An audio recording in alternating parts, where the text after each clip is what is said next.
Hey everyone, welcome back. Today we're going to be taking a deep dive into the story of Eric Matthews. Okay. We've got a whole bunch of newspaper articles and legal documents to sort through. Right. And I think the mission here is to try and understand how his life unfolded and how it ultimately led to these really brutal crimes. Yeah. So the case is interesting. He's connected to two murders in Indiana, Mm-hmm. and then years later, his wife and stepson are found dead in Louisiana. Wow. So we're potentially talking about a cross-state killing spree Yeah. with this mysterious, like, 4-year gap in between. It's a pretty long time for there to be no activity if that is in fact what happened. Yeah, it makes you wonder, what was he doing during those 4 years? Right. Was he just laying low? Or, I mean, were there other victims that we just don't know about? Exactly. It's like we're trying to piece together a puzzle, but with a few pieces missing. Yeah. But let's start with his early life, because I think that's always a good place to start. Okay. Matthews grew up in Indianapolis, and I think it's safe to say he had a rough childhood, in and out of mental institutions as a kid. Oh, wow. Yeah, and get this, there are records showing he was actually convicted of rape at just 10 years old. That's unbelievable. I mean, was he just failed by the system, or was that, an early sign of something much worse to come? Well, and I mean, how does a 10-year-old even get to that point? Right. It's heavy stuff to consider. Yeah. So then fast forward to 1994. He's working at a pancake house when a coworker, Kenya Willis, vanishes. Okay. Now, this case went cold for years and was only reopened after Matthews' later arrest. So we have an unsolved disappearance, and then years later, another woman connected to him also disappears. Exactly. And that second woman is Christina Darnell. Okay. She was his girlfriend at the time. Right. They had a daughter together, but there were also a lot of signs of abuse in their relationship. Just like Kenya Willis, Darnell just disappears. Huh. Matthews claims that she just left, but her family doesn't believe it for a second. Well, it's a classic tactic we see in these kinds of cases. The perpetrator will deflect and try to create confusion. But there's another layer to this case that I think is really interesting. Christina Darnell suffered from DID, dissociative identity disorder. Oh, wow. It used to be called multiple personality disorder. Right. And this could have made her more vulnerable to manipulation and could have complicated the investigation as well. I hadn't even considered that angle, Yeah. that her condition could have been used against her. Mm-hmm. So we have these two women who go missing, both of them connected to Matthews. But then there's this 4-year gap before his next known crime, and this time things get even darker. Oh, no. He moves to New Orleans in 1996, like he's trying to start over. Okay. He meets and marries LaShawn Sills, who has 2 young children from a previous relationship. All right. And it's this relationship that leads to the most horrific chapter in Matthews' story. Okay.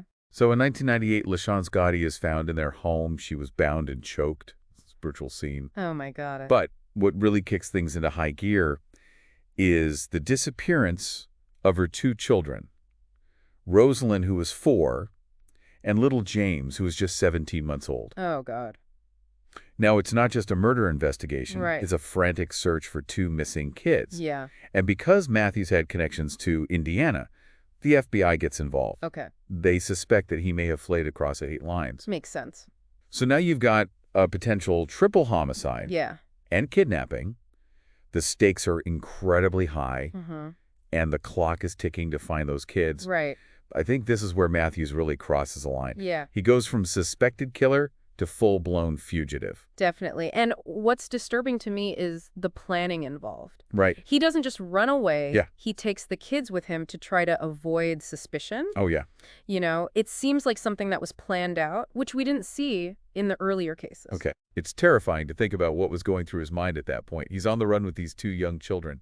So what happens next? Well, it's during this time on the run that we see how truly depraved Matthews is. Okay. The authorities start to piece together his movements, and what they find is a series of horrifying crimes. So what exactly did he do during those days on the run? Well, we know he drove back to Indiana and was staying in a motel, Okay. and that's where he commits another assault and rape. Jeez. This time, the victim was a stripper that he had called to his room. Oh, wow. It just seems like he's becoming more and more brazen and more violent. It's like he's totally lost control. And what about the children? Were they with him during these attacks? That's what's so disturbing. We don't know for sure if they saw what was happening, but they were with him while he was committing these horrible crimes. It's just sickening to think about. But this isn't the end of his spree, is it? No, unfortunately, it gets worse. He goes back south and ends up in Tickfaw, Louisiana. And that's where he abducts and rapes a teenage girl. He leaves her for dead. Oh my God. Thankfully, she was found alive. Yeah. But this just shows how little he cared about human life. His crimes were becoming increasingly brutal. So we're seeing this really clear pattern of escalating violence. He's targeting more vulnerable victims. Right. So he's spiraling out of control. But eventually all fugitives get caught. How do they finally catch up to him? Well, on May 20th, 1998, police officers spot Matthew's car heading towards O'Hare Airport in Illinois. Okay. They move in and arrest him, and they find 4-year-old Rosalind in the car. Okay. But then there's a twist. James is missing. Oh, God, that poor baby. What did Matthew say? Where was James? At first, Matthew said he had dropped James off at a hospital in New Orleans Okay. because the baby was sick. Right. But investigators didn't believe his story, and their worst fears were confirmed when they found James's body in a trash bin behind a church in Kenner, Louisiana. Oh, God. Matthews had killed him just hours after killing his wife. This is just devastating. It's hard to even comprehend that level of cruelty. Did he confess to everything at that point? He admits to killing James and LaShawn under intense pressure from the FBI. Yeah. And then get this, he confesses to the murders of Kenya Willis and Christina Darnall back in Indiana. Wow. The crimes that had gone unsolved for years were finally tied to him. So this guy's responsible for the deaths of 4 people, including a toddler, and multiple sexual assaults. What happens next? What does justice look like in a case this complicated? Well, the prosecution decided to focus on the Louisiana murders. Okay. Because they had much stronger evidence in those cases. Right. Plus, in Louisiana, they were dealing with the death penalty. That makes sense. And what about Matthew's defense team? How did they respond to these charges? Well, his attorneys tried a bunch of legal tactics to, delay things. Oh, really? Yeah, they tried to get his confession thrown out because they said it was coerced. Right. Which is common in cases like this. But the judge didn't agree, and then they used a bunch of maneuvers to delay the trial. Okay. They even requested a competency hearing. So were they trying to say that he was mentally ill? Yeah, possibly to avoid the death penalty. Right. It's not uncommon for the defense to argue that the defendant's mental state contributed to their actions, but all of this just dragged the case on for 8 years. 8 years. That's an eternity for the families of the victims to wait for some sort of justice. So what ultimately happened? Did it ever actually go to trial? It did, but Right. not in the way anyone expected. What do you mean? In 2006, after years of these legal battles, Matthews accepted a plea deal. Oh, wow. He pleaded guilty to the murders of LaShawn and James Silve Okay. in exchange for life in prison without the possibility of parole. So he's behind bars for good. Yeah. But he escaped the death penalty.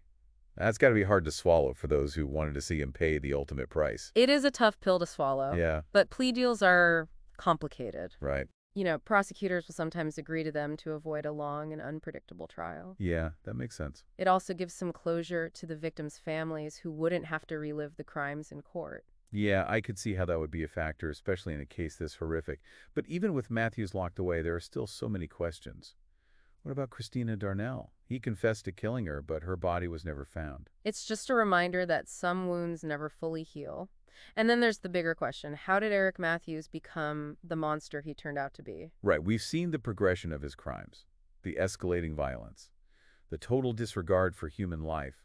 But what were the underlying factors that led him down this path? It's never just one thing. There's No. usually a bunch of different factors. The abuse he went through as a kid, Yeah, the signs of violence when he was young, right, and the fact that nobody stepped in to help him. right. All of those things probably contributed to his descent. It's a pretty sobering thought. So if we're looking at this not just as a true crime story, but also a chance to learn and prevent future tragedies, right? What are the key takeaways here? Well, I think the biggest takeaway is that we need to be aware. We need to recognize the signs of abuse. Yeah, we need to understand how trauma can affect people's lives. Right. And we need to support those who are at risk. We can't just sit back and watch. We need to be proactive in stopping violence. Exactly. It's about looking out for one another and creating a world where people feel safe asking for help. It's definitely a challenge. Yeah. But it seems like the only way to really make a difference. So as we wrap up our deep dive into this really disturbing case of Eric Matthews. Yeah. What's the one thing you want our listeners to take away from this? Well, I think we need to understand that people like Eric Matthews aren't necessarily born evil. Right. They become that way because of what happens to them. And it's up to all of us to try and stop that from happening. Absolutely. And as we conclude our deep dive into the life and crimes of Eric Matthews, I want to leave you with this thought.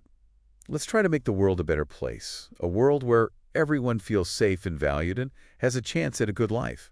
Thanks for joining us today. It's a tough realization that someone like Eric Matthews wasn't born a monster, but became one. through the things he experienced. As we wrap up this deep dive, I think it's important to think about the victims. We've talked a lot about Matthews and what led him to do these horrible things.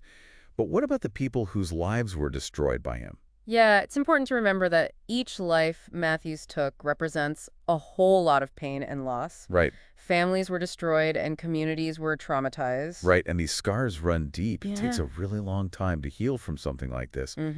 It's just heartbreaking to think about the victims, Kenya Willis, Christina Darnell, and LaShawn Silve. Yeah. They were daughters and mothers and friends, and their lives were cut way too short. Right. Their absence leaves such a big hole in the lives of the people who loved them. Yeah.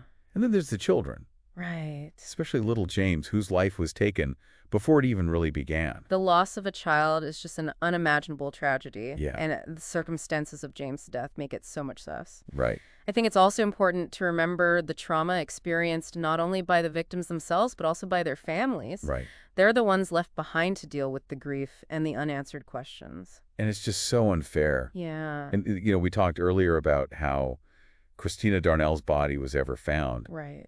I can't imagine the pain of not having closure, Yeah. of not being able to say goodbye properly. It's got to be a wound that never truly heals. Absolutely. It just shows that even when the person who committed the crime is caught, the pain can go on for years and years. Yeah, definitely. The impact of these crimes goes way beyond the courtroom. So where do we go from here? We've looked at the crimes. We've talked about what might have caused them, and we've talked about how much the victims suffered. What's the takeaway for our listeners? What can we learn from all of this? Well, I think the biggest takeaway is that we all need to be more aware.